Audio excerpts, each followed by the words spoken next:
నారా లోకేష్ గారు ఈరోజు ఒక మాట చెప్పారండి. వైఎస్ఆర్సీపీ పార్టీ జగన్మోహన్ రెడ్డి గారు పెట్టిన పార్టీ ఒక ఫేక్ పార్టీ అని, అది తప్పుడు డిఎన్ఏ అని చెప్తున్నారు.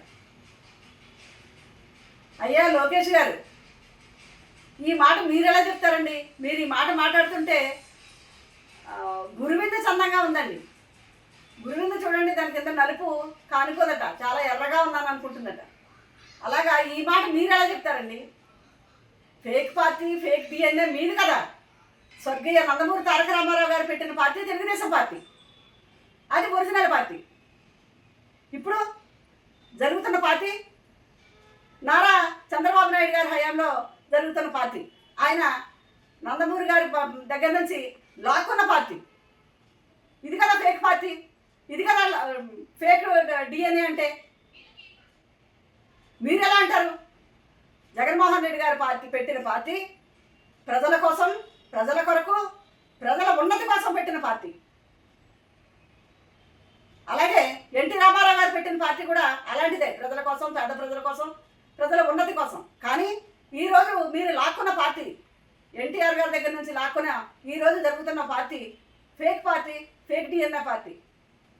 మీకు నచ్చిన వాళ్ళ ఎదుగుదలకి, పేదవాళ్ళని అణగదొక్కడానికి, మీకు ఇంకా ఇంకా ఇంకా ఇంకా మీరు మీ నాన్నగారు పార్టీ లాక్కున్న దగ్గర నుంచి 2 ఎకరాల దగ్గర నుంచి ఈరోజు 12,000 కోట్ల పైచిలకు రాష్ట్రంలోనే అత్యంత ధనికులైన ముఖ్యమంత్రిగా ఎదిగారంటే ఇది కదా ఫేక్ పార్టీ అంటే, ఇది కదా ఫేక్ డిఎన్ఏ అంటే. మరి మీరు ఎలాగండి మా వైఎస్ఆర్ జగన్మోహన్ రెడ్డి గారు పెట్టిన పార్టీని ఫేక్ పార్టీ అని, ఫేక్ డిఎన్ఏ అని మాట్లాడతారు? ఇంకా ఈరోజు మీరు ఇంటింటికి తెలుగుదేశం అనే కార్యక్రమానికి పిలుపునిచ్చారని మీరు చెప్తున్నారు. దానికి మీ క్యాడర్ అంతా భయపడుతున్నారు ప్రజల దగ్గరికి వెళ్ళడానికి. దాని పేరు మార్చుకోండి, ఇంటింటికి అబద్ధం అన్నది ఇదివరకు చేశాము, ఇప్పుడు ఇంటింటికి తెలుగుదేశం అని ఎలా వెళ్తామని. మీరు సూపర్ 6 హామీలు అని చెప్పి అందరికీ ఒక బాండ్ పేపర్లు ఇచ్చి బ్రహ్మాండంగా మేము అమలు చేస్తాం, అమలు చేయకపోతే మమ్మల్ని అడగండి అని చెప్పారు మీరు.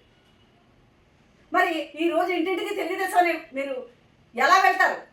మీ కేడర్ కానీ, మీ నాయకులు కానీ, మీరు కానీ ఎలాగని ఇంటింటికి వెళ్ళగలుగుతారు? మీరు అన్నీ కూడా జగన్మోహన్ గారు పెట్టిన పథకాలన్నింటినీ కాపీ చేసినట్టే మా గడప గడపకి ప్రోగ్రాం కూడా కాపీ చేసి ఈరోజు ఇంటింటికి తెలుగుదేశం అని పెడుతున్నారు. జగన్మోహన్ రెడ్డి గారు గడప గడపకి ప్రోగ్రాం పెట్టారంటే ఇచ్చిన హామీల కంటే కూడా ఇంకా ఎక్కువ చేసి ఇంకా ఏమైనా కావాలేమో అని అడగడానికి ఇంటింటికి గడప గడపకి పెట్టారు. మీరు ఇచ్చిన హామీలన్నిటి కూడా తొంగలో తొక్కి మోసం చేసి మరి ఇంటింటికి ఈ తెలుగుదేశం అని ఎలా వెళ్ళగలుగుతారు? వెళ్ళండి, ప్రజలకు మీకే తెలుస్తుంది. మీ హామీలు, మీరు ఇచ్చిన హామీలు మీరు నెరవేర్చుకోలేని ఇవి ఒకసారి చెప్పమంటారా?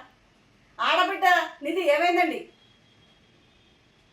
50 ఏళ్ళ పెన్షన్ అన్నారు, అదేమైంది?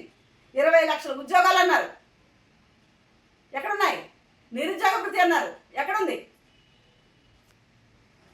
తల్లికి వందనం అన్నారు, తల్లికి వందనం ఏం చేశారండి? మొదటి సంవత్సరం గోవిందా చేశారు, రెండో విడత 20 లక్షల మందికి ఇచ్చి మామ అనిపించారు. ఈ ఏడాది 22.65 లక్షల మందికి ఇప్పుడు మొండి చెయ్యే చూపారు. ఇంకా పిఎం కిసాన్ మీరు అదే అన్నదాత సుఖీభవ ఇచ్చేసామన్నారు, ఎక్కడండి? పిఎం కిసాన్ కాకుండా మీరు ఇచ్చిందంతా, మీరు ఇస్తామన్నది 20,000 ఎక్కడ? దాంట్లో చూసుకుంటే 7 లక్షల మంది రైతులకి పూర్తిగా మీరు మంగళం పడేశారు. ఇంకా 2 ఏళ్లలో 6 గ్యాస్ సిలిండర్లు ఇస్తామన్నారు, ఎన్ని ఇచ్చారండి? 2 ఇచ్చి దాన్ని కూడా మామ అనిపించారు. ఇంకా సూపర్ 6 బకాయిలు మొత్తం చూసుకుంటే దాదాపు 1,99,689 కోట్లు, అంటే ఇంచుమించు 2 లక్షల కోట్లు మీరు ఇచ్చిన హామీలు ఏమండి అది? ఇంకా నిరుద్యోగులకు హామీలు అన్నవి లేదు, ఇంకా ఉద్యోగులకి సక్రమంగా అందాల్సినవి లేదు, వాళ్ళకి పిఆర్సీ లేదు, ఐఆర్ లేదు, ఇంకా పెండింగ్ డిఏలు లేదు. ఇంకా మీరు మెగా డిఎస్సి అన్నారు, అదే దగా డిఎస్సి, దానికి మీరు చేసిన అవకతవకలు ఎన్నండి? స్పోర్ట్స్ కోట అని చెప్పి మీరు చేసిన మోసాలు ఎన్ని, అందులో ఎంతమందికి ఉద్యోగాలు పూర్తిగా ఇచ్చారు, ఎంతమంది దానికి సరిపడా ఉన్న ఉద్యోగులు పక్కన పెట్టి, సరిపడా ఉన్న అభ్యర్థులను పక్కన పెట్టి మీకు నచ్చిన వాళ్ళకి ఇచ్చారు. దానికోసమే కదా ఈరోజు రాష్ట్ర వ్యాప్తంగా వైఎస్ఆర్సీపీ యువజన విభాగం అలాగే విద్యార్థి విభాగం ఆధ్వర్యంలో రాష్ట్రం అంతటా కూడా బ్రహ్మాండమైన ర్యాలీలు జరిగాయి. దానికి ప్రజలు ఎలా వచ్చారో మీరు చూశారు. విద్యార్థుల తల్లిదండ్రులు కూడా ఎలా తోడై వచ్చారో చూశారు. ఈ మెగా డిఎస్సిలో మోసపోయిన అభ్యర్థులు కూడా ఎంతమంది రోడ్డెక్కారో చూశారు. దీనికి ఈ ఇచ్చిన హామీలన్నిటి మోసపూరితంగా ఉన్నాయి. అదొక ఎత్తు అయితే, లోకేష్ గారు మీరు చేసిన దగా డిఎస్సికి మీరు రాజీనామా చేయాలి ఖచ్చితంగా. ఎందుకంటే ఈ డిఎస్సిలో స్పోర్ట్స్ కోటాలో చేసిన ఈ మోసాలు కానీ ఈ మోసాల గురించి కోర్టుకి వెళ్తే కోర్టు కూడా ఇచ్చింది దాని మీద చేయమని. దాన్ని బేస్ చేసుకున్నా మీరు చేయాలి. చేయలేదు. అలాగే కేంద్రంలో నీట్ పరీక్ష కోసం కాకినాడ జనతా పార్టీ చేసిన ఉద్యమం దేశం అంతా కాదు ప్రపంచవ్యాప్తంగా ఎలాగా వాళ్ళని ఒక్క ఇది చూపించిందండి, ఒక ఊపు మీరు చూశారు. చివరికి న్యాయమే గెలిచింది. సాక్షాత్తు కేంద్ర విద్యాశాఖ మంత్రి అక్కడ రాజీనామా చేస్తే ఇక్కడ మీరు చేసిన తప్పుకి ఇది అని మీరు డిఎస్సిలో మీరు చేసిన మోసాల్ని నెలన్నర క్రితమే మా మాజీ ముఖ్యమంత్రి జగన్మోహన్ రెడ్డి గారు ప్రెస్ మీట్ పెట్టి ప్రతి విషయాన్ని కూలంకషంగా చెప్పారు. మీరు చేసిన మోసం ఎక్కడ అభ్యర్థులకి జరిగింది, అభ్యర్థులు అక్కడ కూర్చోబెట్టుకుని మరీ చెప్పారు. వాళ్ళని ఛాలెంజ్ చేశారు దాని విషయంలో జగన్మోహన్ రెడ్డి గారు. దానికి ఒక్కళ్ళైనా ఇప్పటివరకు సమాధానం చెప్పారా? ఏమని చెప్తారు? మీ దగ్గర సమాధానం లేదు. మీరు చేసిన మోసం అన్నది బయటపడింది. దానికి ఈరోజు నిరసనలు ప్రారంభించాయి. ఇది రాష్ట్ర వ్యాప్తంగా జిల్లాల వారీగా, మండలాల వారీగా, గ్రామాల వారీగా చుట్టుముట్టి మీ చుట్టూ చేరి ఖచ్చితంగా మీరు రాజీనామా చేయవలసిన పరిస్థితి వస్తుంది. ఇంకా ఈ 2 ఏళ్ల పాలనలో ఇప్పుడు చూసుకున్నా ఇంకా వరుసగా బాబు గారి పాలన అంతా కూడా అధమం అని నేను కాదండి అది చెప్పడం, గణాంకాలు చెప్తున్నాయి చూడండి ఒకసారి. 24-25 గణాంకాల సాక్షిగా వాస్తవాలన్నీ చూసుకుంటే సొంత పన్నులు ఆదాయాల్లో 22వ స్థానానికి పడిపోయింది ఆంధ్రప్రదేశ్. బీహార్ లాంటి రాష్ట్రాల్లో ఆదాయ వృద్ధి 18% అయితే ఏపీలో 1.97కి పడిపోయిందండి. 18% ఎక్కడ, 1.97% ఎక్కడండి. 60,285 కోట్ల రెవెన్యూ లోటుతో దేశంలోనే ఆంధ్రప్రదేశ్ అట్టడుగు స్థానంలో ఉందండి. అంటే చిట్ట చక్కర నుంచి మొదటి స్థానం అని చెప్పుకోవాలన్నమాట. మేము మొదటి స్థానం అని చెప్పుకుంటారు కదా దేనికి, అంటే అట్టడుగు స్థాయిలో ఉంది దేశంలోనే 60,285 కోట్ల రెవెన్యూ లోటుతో. దీనికి ఏం సమాధానం చెప్తారండి? ఇవన్నీ కాగిచ్చినవే. అప్పులు చూస్తే ఈ 2 ఏళ్లలో 3,59,157 కోట్ల అప్పులు.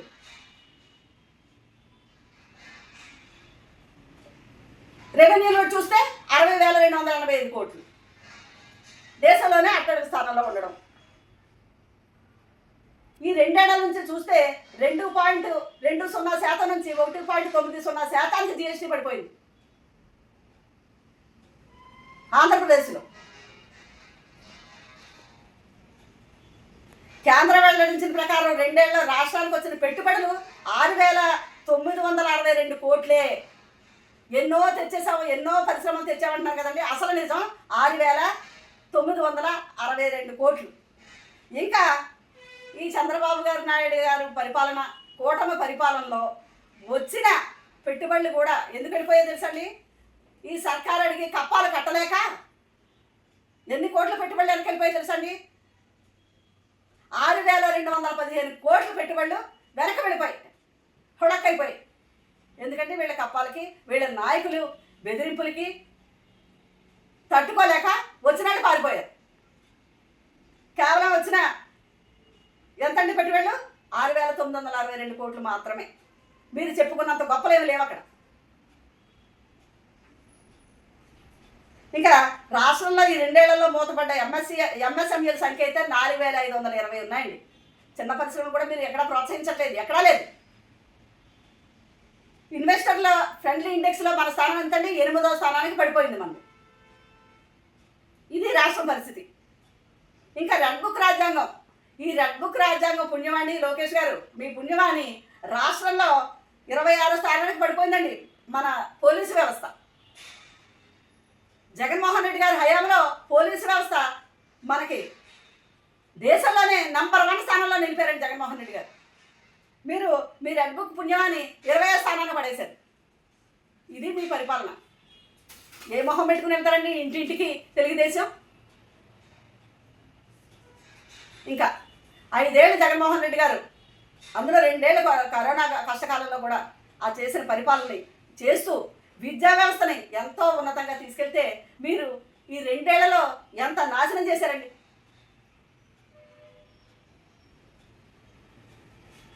ఇంకా లోకేష్ గారు పనితనం, లోకేష్ గారు విద్యాశాఖ మంత్రిగా చేసిన తర్వాత వచ్చిన తర్వాత విషయం చూస్తే వీక్ అండి, పబ్లిసిటీ విషయం చూస్తే వీక్ అని చెప్తారు, పబ్లిసిటీ వీక్లో ఉంది.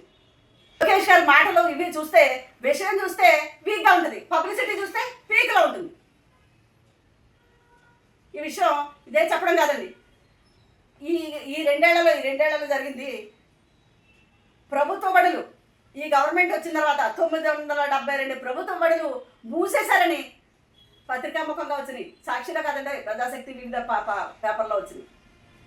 జగన్మోహన్ రెడ్డి గారు ఎంతో గొప్పగా తీర్చిదిద్దిన గవర్నమెంట్ బడుల్ని మీరు ఏ స్థాయికి తీసుకొచ్చారు? ఇంకా ఈ లీకేజీల ప్రాబ్లం, ఎప్పుడు చంద్రబాబు నాయుడు గారు అధికారంలో ఉన్నా ఈ లీకేజ్ ప్రాబ్లం ఉంటూనే ఉంటుంది. అదొక ఆనవాయితీ, అదొక వాళ్ళకి ఏంటంటే నాయకులకి వాళ్ళకి ఒక పెట్టుబడికి ఒక ఆధారం అన్నమాట బ్రహ్మాండంగా.